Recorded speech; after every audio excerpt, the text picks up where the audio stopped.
Today on Something You Should Know, one easy thing you can do today to help you sleep better tonight.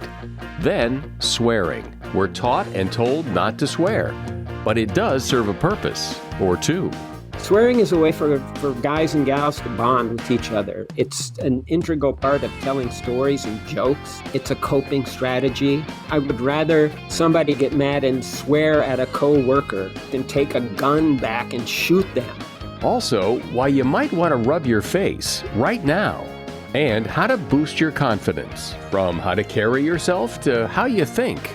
Don't overestimate what everybody else can do and underestimate what you can do. There's something called Comparisonitis, this default setting that others know what they're doing. All this today on Something You Should Know. U.S. Cellular is introducing Us Mode. It's like airplane mode, but for people. It's a way to set up your phone so it doesn't get in the way of people really being with each other. Block distractions and make way for real connection. Give it a try. Visit U.S. Cellular in-store or online, and they'll help you set your phone to Us Mode free, even if you're not a customer. Built for superior 5G connection and real human connection. U.S. Cellular, built for us. Find out more at uscellular.com/findus. Something you should know. Fascinating intel, the world's top experts, and practical advice you can use in your life. Today, Something You Should Know with Mike Carruthers.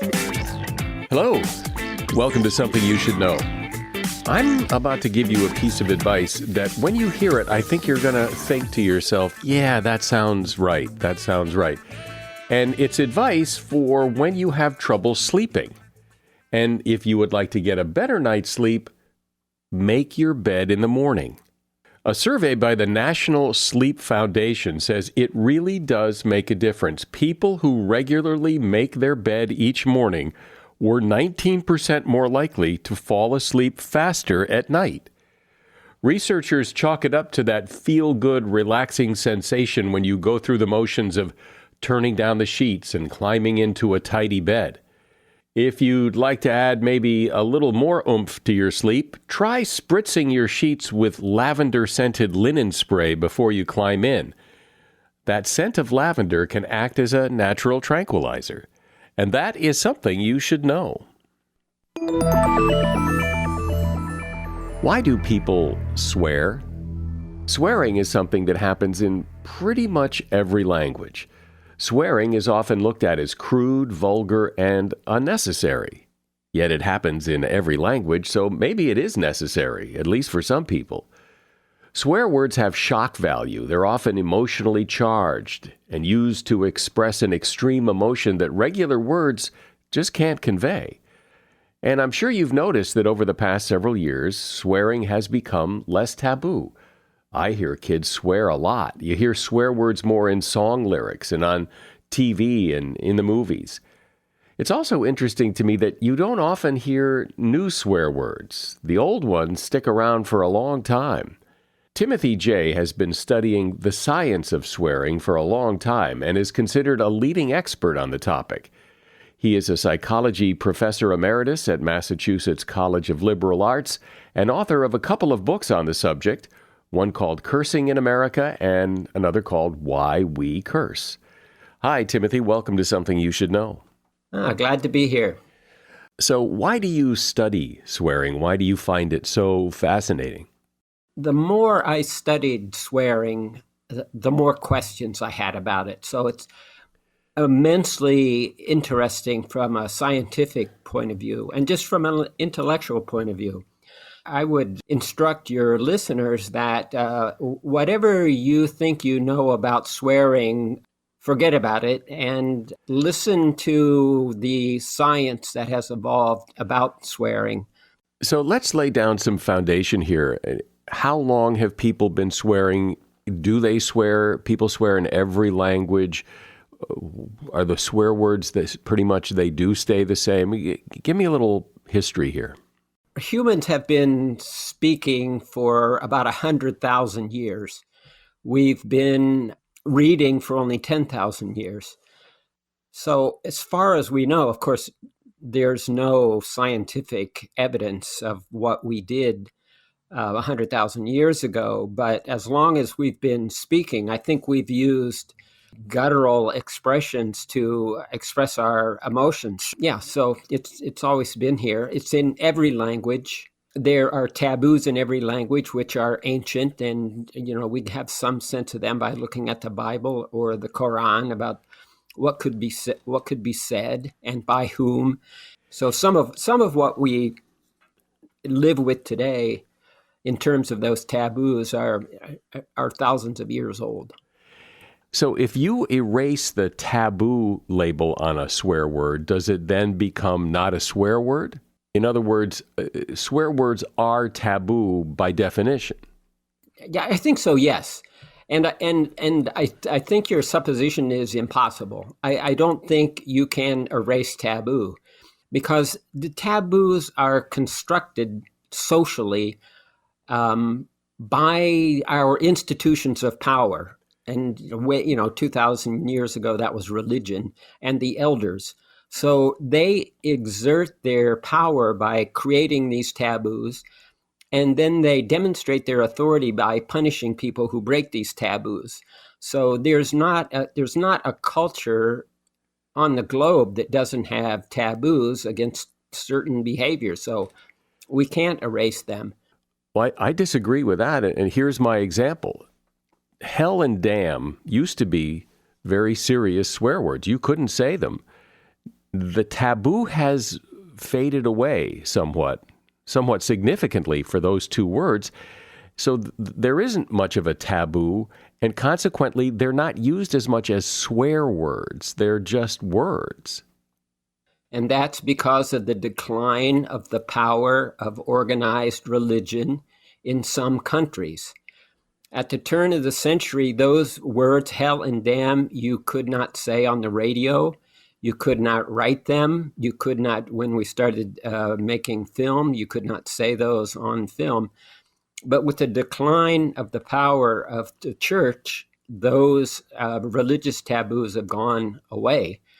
But you're right, the religious taboos have faded by and large. In my lifetime, I have seen the line in the sand keep shifting as to what's acceptable and what's not. And my example would be 30 years ago, 20 years ago, there were a lot of words, the F word, a lot of words that were not spoken in public. When I go to my son's track meet and we walk around the track and there are teams in tents and they're listening to the radio, they're playing songs where F-bombs are being dropped every 5 seconds, and there's little kids around and there's families around, and it's normal. It's no one's like going, oh my God, did you hear that? It's just become acceptable. And my question is, has that line in the sand always been moving at the same rate, or is it speeding up or slowing down, or is it not moving at all? I just wanted to point out, you just said, oh my God, and 100 years ago, you could not have said that in a film. You could not have said that on the radio 100 years ago. Yes, these things are changing. I think along with what you're hearing in language is a relaxation of our conventions. You can see this clearly in clothing styles. What kids wear to school today, too. I couldn't have dressed like that back in the 60s. You watch films from the 40s and 50s. I was watching Charade last night with Cary Grant, and all the men are wearing suits. The men are wearing ties. They are almost always wearing hats. So yeah, that has changed. That has relaxed. But in terms of swearing, the relaxation, the more accepting of swearing today upsets a lot of people. There are people who don't want to hear it, they don't say it, and would prefer that it not be all around them. And what's wrong with that? Oh, there's nothing wrong with that. I've done research with a Mormon psychologist and Mormons, though, if they don't swear, at least not in public, Mormons use euphemisms, shoot, darn, sugar, but I think underlying that is still the same emotional brain that the rest of us have that frequently swear. The emotions are still there, but the convention or the habit has just taken a different path. And so, yeah, certainly there are people that don't swear like other people, but they still have the same emotions. Now, let's qualify this by saying that every competent speaker of a language, every competent speaker of English has to know what the swear words are, because you have to know what you're not supposed to say. And so we're all capable of swearing. The Mormons just have a second dictionary of euphemisms that they use. So people swear to express emotions, but isn't there also evidence that when you, for example, are physically hurt, you smack your foot on the table or you stub your toe and you swear, isn't there some evidence that the swearing helps ease the pain? Yeah, I know that's Richard Stevens' research from the University of Kiel. He's a friend of mine.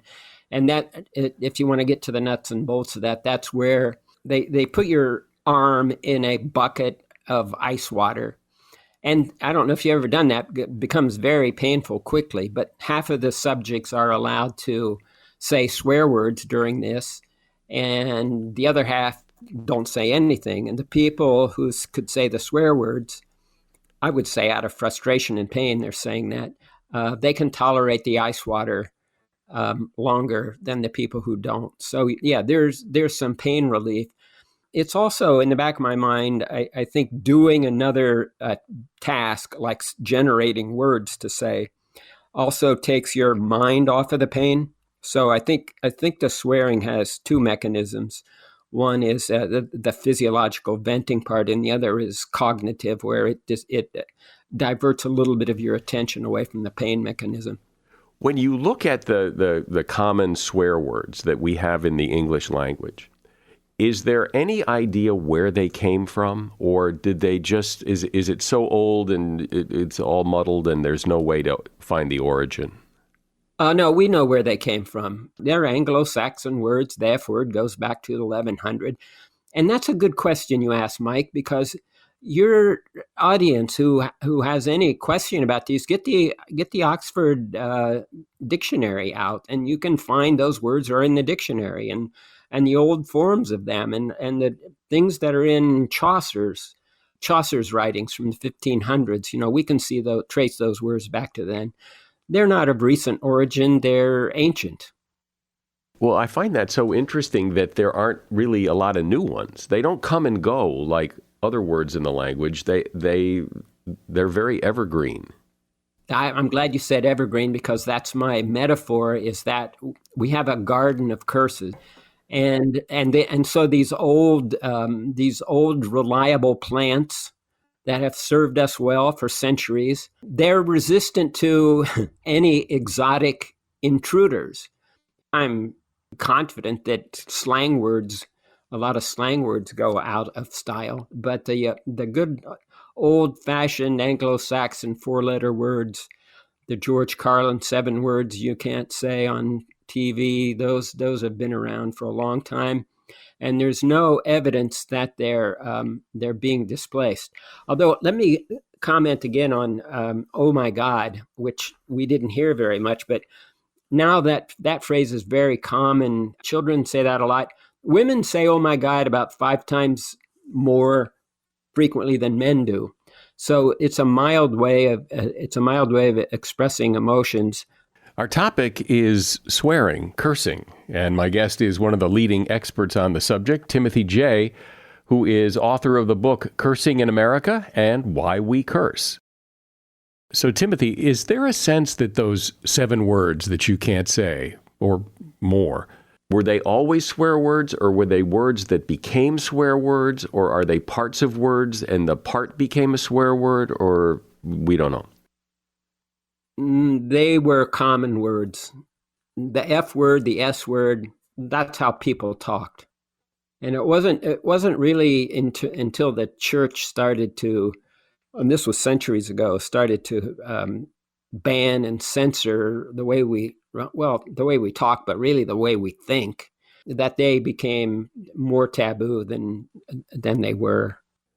But the swear words that we know of, those words that we're not supposed to say, all have a few similarities. They come from parts of the language that are those taboo parts of the language.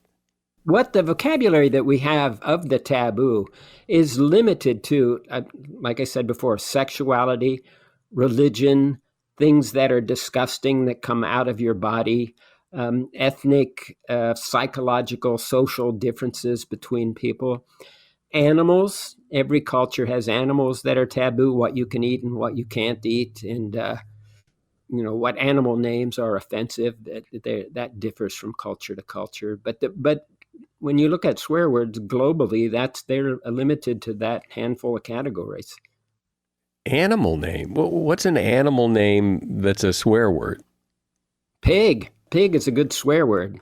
Pigs are disgusting and dirty, and in a lot of people's minds. And calling someone a pig, yeah, you hear that on television all the time. Calling somebody a pig, sexist pig.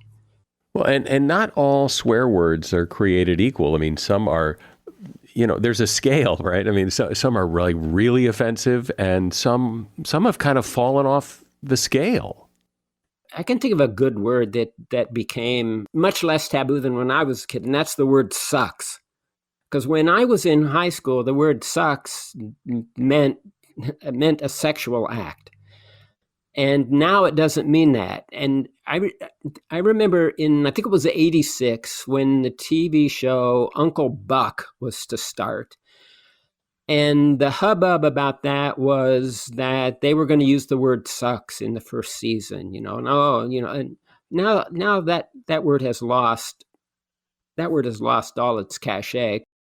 Yeah, and there's a bunch of words like that. A lot of the Victorian era, the way we talked about our body, about using even words like limb or leg, that was taboo. And even, you couldn't show your legs. And even people went to the extent that they would cover up piano legs so that you didn't see them.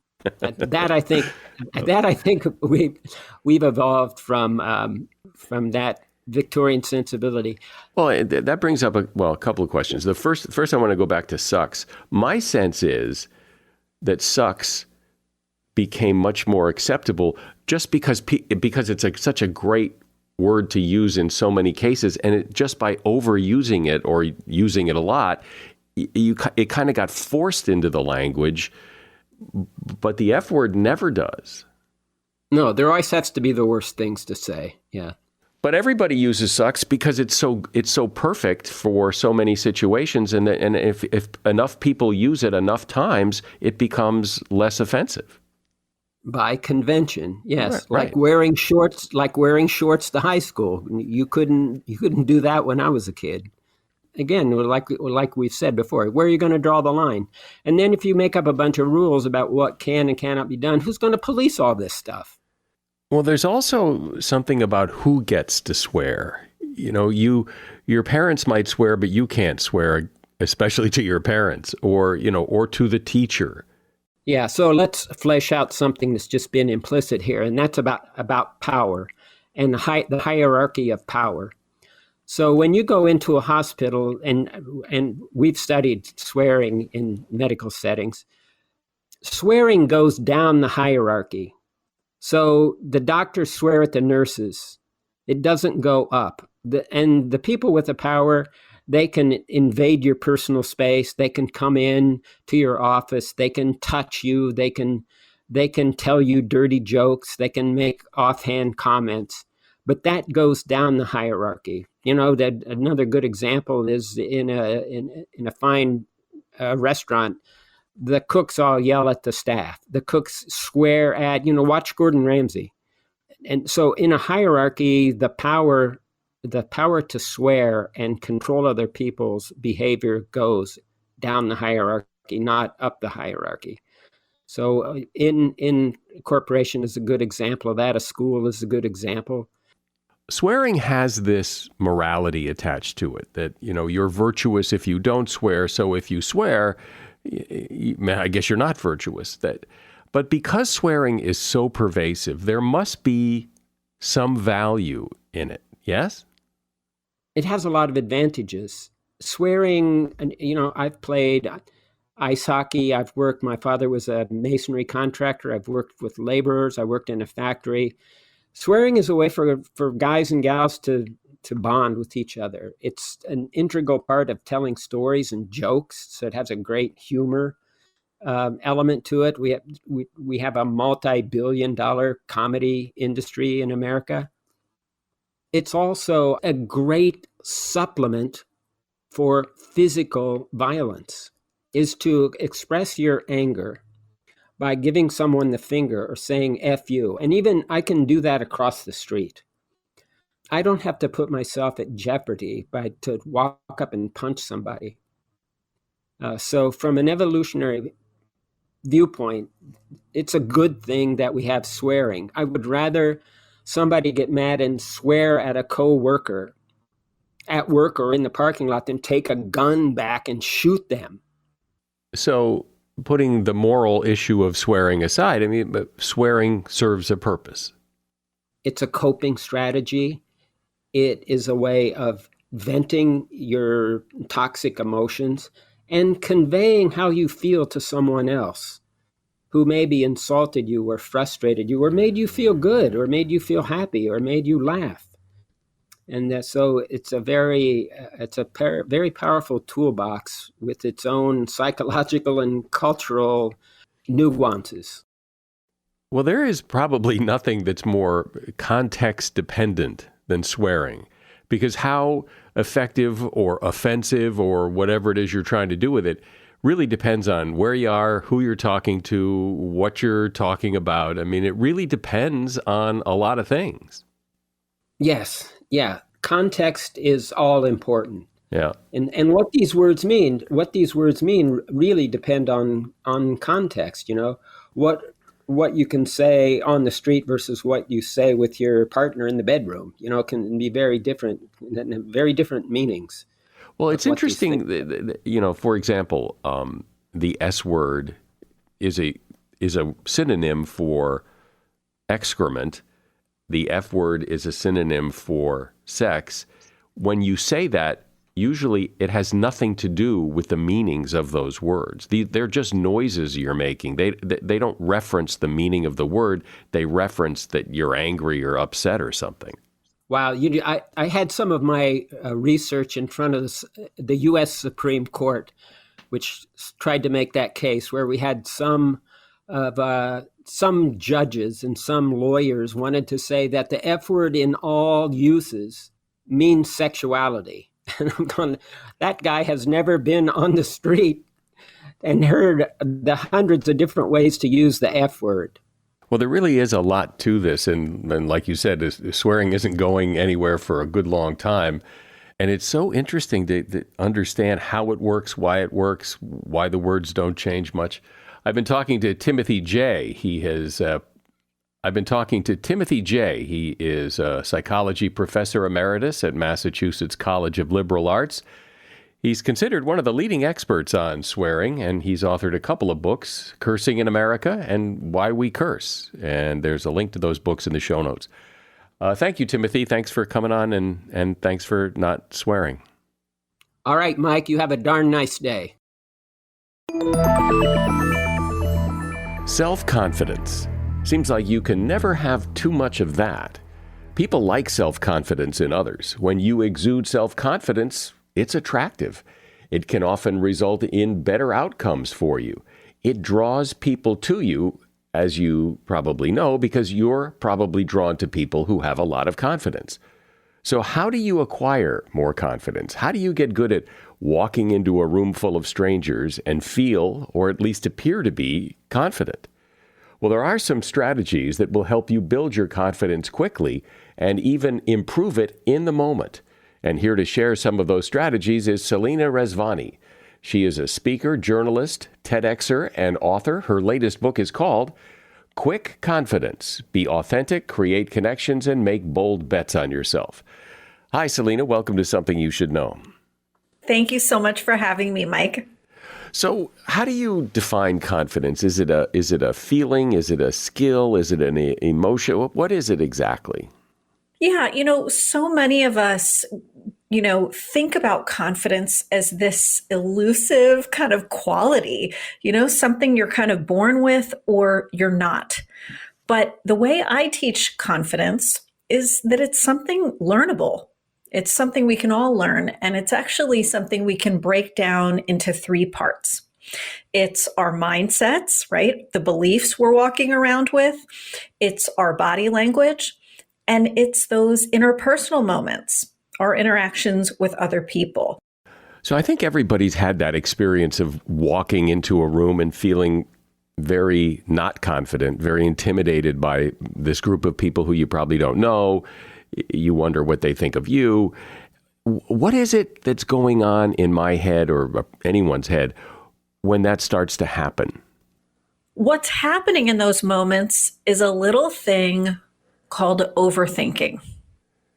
Am I good enough? What will they think? What do I have to talk about?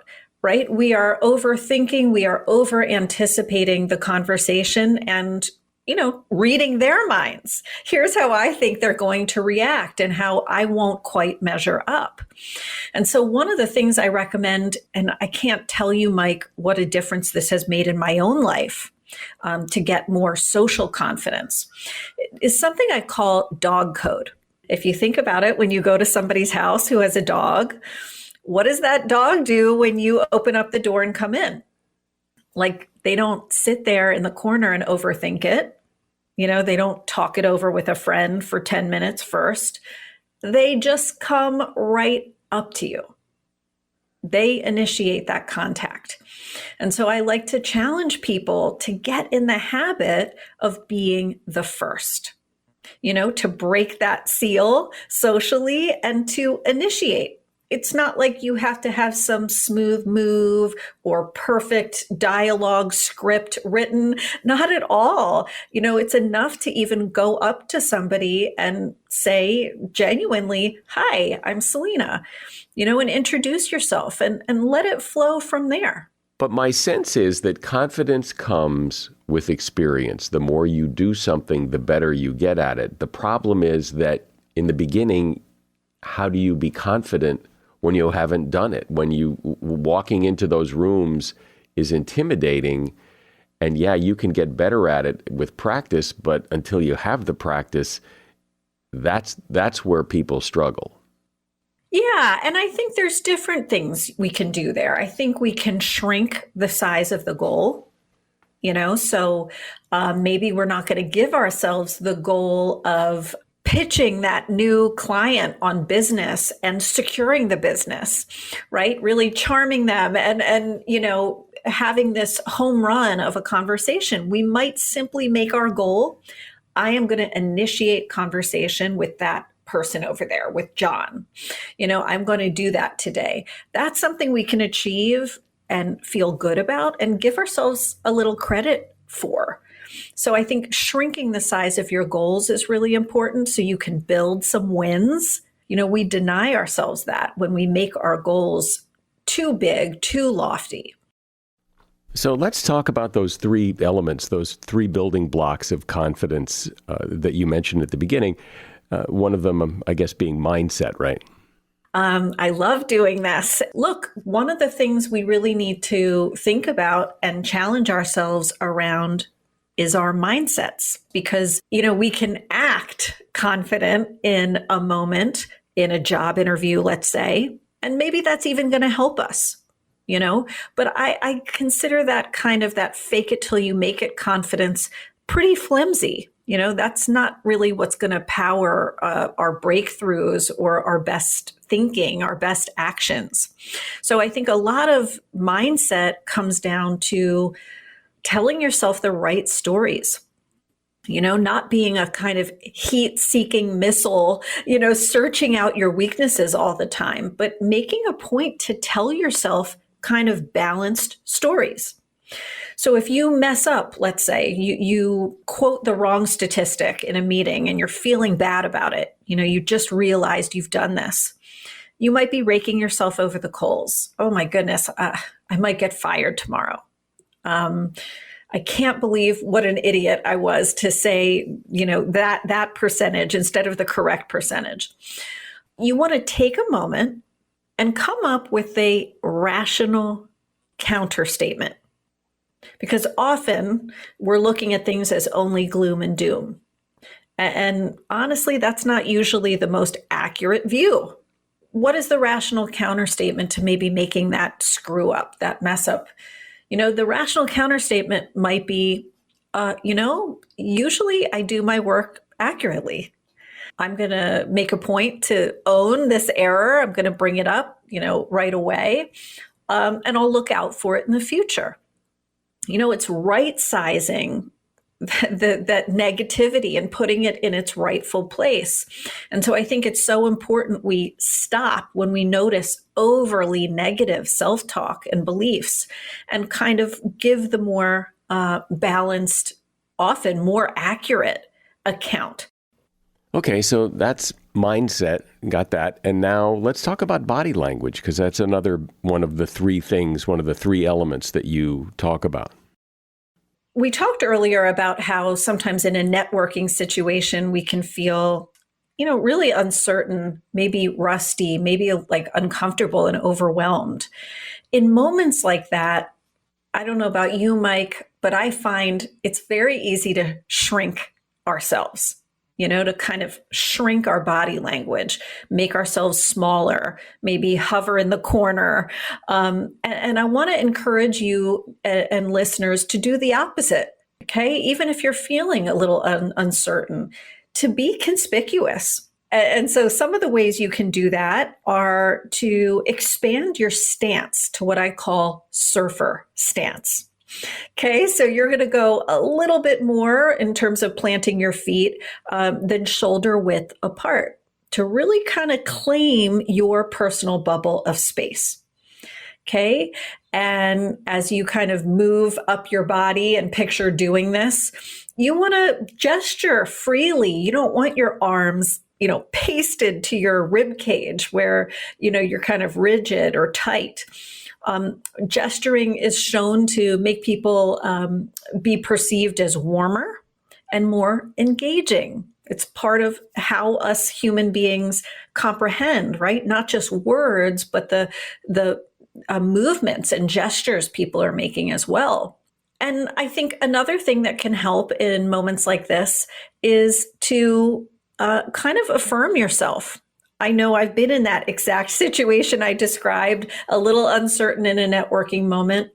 And one of the things that helped me really cement that strong body language, that confidence, was to say something to myself like, I 400% belong here. Or I earned my place here as much as anyone else. These can be really powerful, especially when they speak to our specific insecurity. I find that works much better than maybe saying something that's like a very general platitude, like, I am peace or something. That might work for somebody, but I think it's even more effective when we speak to our specific insecurity. Maybe I'm questioning my place here. Or I'm feeling really intimidated in this moment or by this person. So I think those things can be wonderfully helpful. And I think one more little body language shift that can make the difference is to walk like your head needs to touch the ceiling. There's research, there's science that shows when we sit a little taller in our chairs, right? And same for standing. When we stand a little taller with that lengthened spine, it has effects on our esteem, how we feel about ourselves. So first you seem powerful in your own eyes, then you seem powerful in other people's eyes. Okay, and the third thing is the how you interact, how you relate to other people. And I think I really like this one. So go ahead and explain that. Yeah. So one of the things people tell me often that's sticky around their interactions and maintaining confidence is dealing with an intimidating person. And so some of the ways I coach people around this is to interact with the person, not the power. Maybe you're getting ready for a coffee date with someone, and you're feeling really intimidated by them. Instead of interacting with, Jennifer, the CMO of a Fortune 500 company, choose to see her as, Jennifer, the flesh and blood human being who is maybe a mom, a sister, somebody's friend from college. Approach them in more of a peer-to-peer way. You can be respectful of a person without playing small. So I think it's really important that we do that we bring a peer-to-peer approach rather than this hierarchical, you're up here and I'm little old me down here. Doesn't serve you and does not serve your confidence. And I like to tell people, you can have a little fun with this. If somebody is really intimidating to you, you can picture them doing ballet in a Spider-Man costume or laying on their couch, eating chips in their PJs. Have a little fun with it. You'll find often this is just a person. This is just a conversation. And while they may operate differently than you do, chances are good you can find some common ground. Yeah, that's really important, I think, because it's very easy to be intimidated by somebody who has power or status, and yet if you want to make an impression, you won't make much of an impression if you act all intimidated by them. That's exactly right. I'll never forget early in my career getting this really exciting opportunity to interview and be a spokesperson for a company I admired.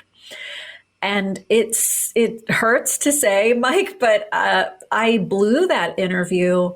And I think one of the big reasons for it, and what a learning moment for me, was giving them the kind of diet Sprite version of me, due to intimidation, feeling like, oh, this opportunity, this moment, these people, it's so big, it's so thrilling. I'm not sure I fully belong here, and it kind of showed in my responses. And it's part of what's really driven me to have a mission, to help people show all the way up, to make their presence felt. Because how else can you be memorable? How else can anybody really know the real you? Well, I think everybody's had that experience. I think it's, called the Imposter Syndrome, where you start to think, I don't belong here. What am I doing here? These people are so much smarter than I am. And Yes. and that too is another spiral down that's hard to stop. And yet, I think the key is to find that kind of inner coach, because one of the mistaken ideas I had coming into this work and coaching lots of professionals on presence and confidence was that when you make it, when you arrive at that leader destination, whatever that may mean for you, that suddenly the self-doubts go away. People at that level, they must just not experience setbacks in the same way, questioning of their abilities. And the truth is that's not true. I think anybody who's continually stretching and pushing the bounds of their comfort zone, which is an amazing thing, by the way, is going to experience rejection, is going to continue to experience self-doubt. It's not the fact that doubt exists. It's how you self-coach through it. So just remember, that well-lived life, it's not avoiding rejection and doubt. It's working your way through it. It's balancing those thoughts. It's telling yourself the right stories.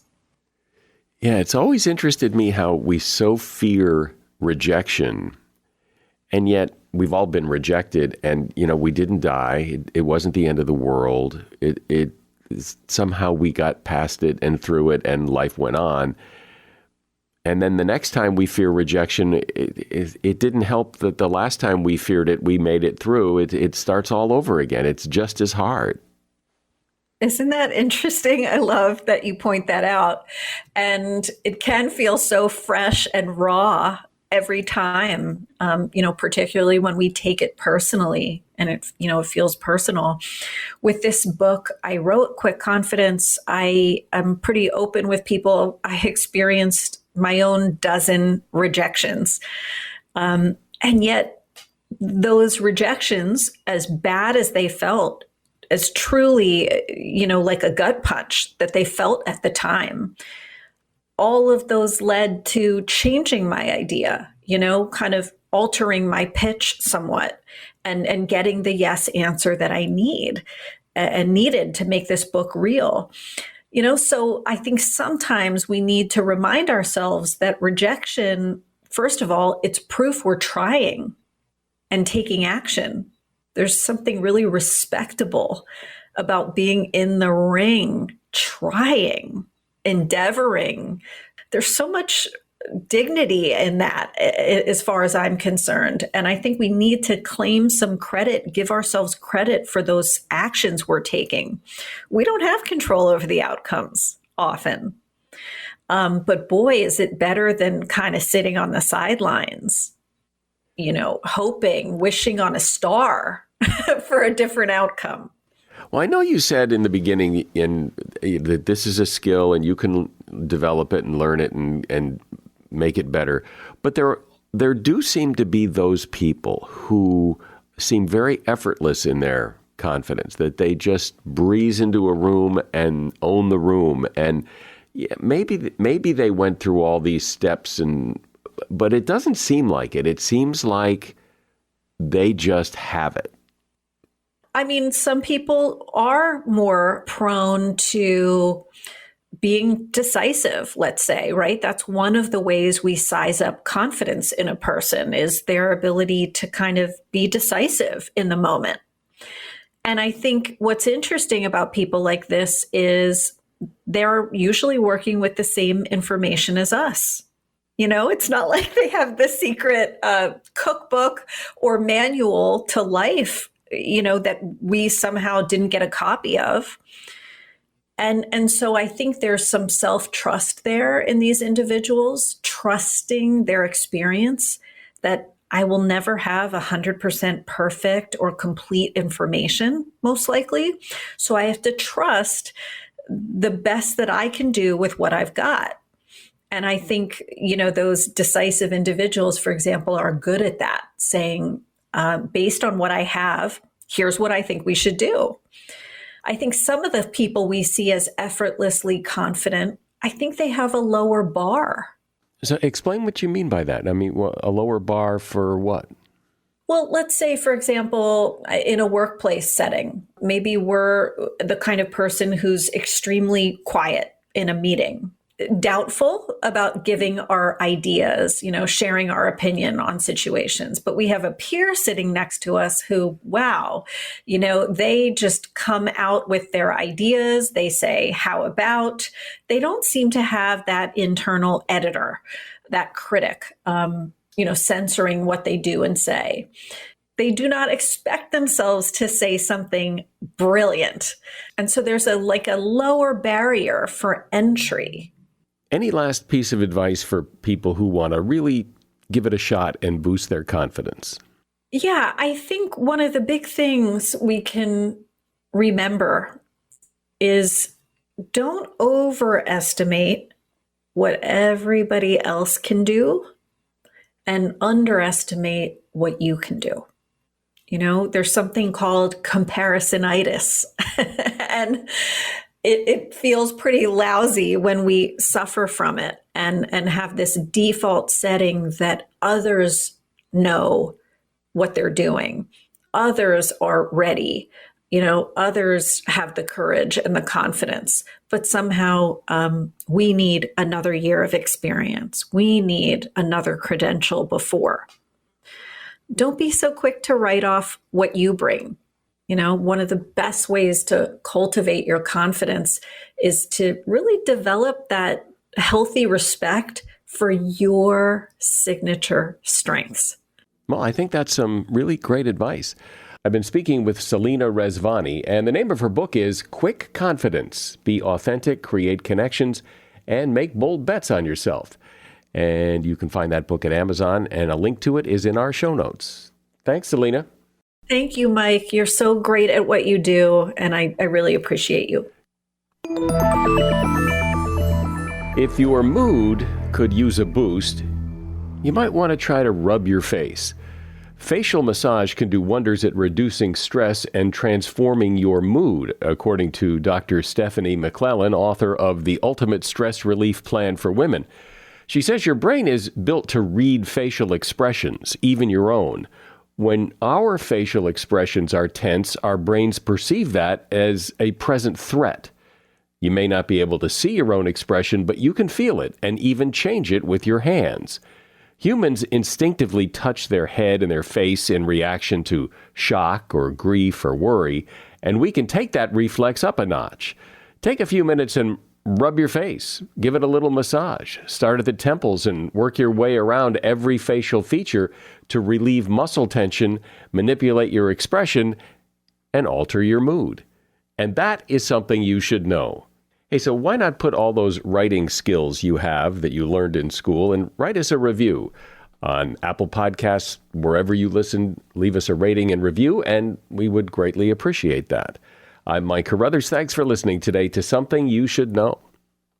Movies, TV shows, books, podcasts, and more. It's What Women Binge with Melissa Joan Hart and her friend Amanda Lee. If I'm going to be an actress one day, which I don't think I will, I want to be on You want to be? Doesn't everybody want to be at some point? I don't know. Really? Says the girl who's done it her whole life. But I would want to be on one of those shows where you get to keep the wardrobe. Well, you have to steal the wardrobe. Let's be clear about this. I have my Motorola's and my free Disney entrance and tour guides. Those were my perky things. What Women Binge, wherever you listen.